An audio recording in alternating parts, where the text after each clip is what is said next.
Start off, we got Eastern Skull grips on Sputnik radiator bars. Got the DK Alpha stem. Got our Shadow headset. Verde stock forks.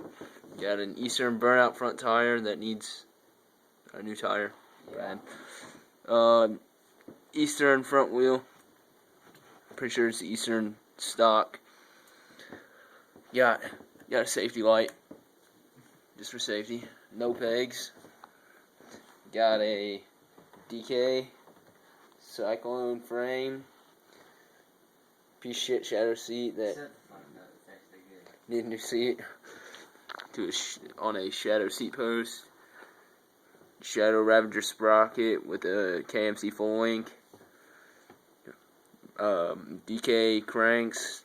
Shadow Nosher pedals. Terrible pedals. Shadow mid-bottom bracket. Got an Eastern nitrous cassette hub. Got an Animal Tom white wall tire. We do have one peg. It's a Shadow little one. Got a Eastern snap-on hub guard. And yeah, that's my friend's gay-ass bike check. Thought I'd do it for him because he's too pussy. It's an alright bike for starters, I guess. But yeah, that's it.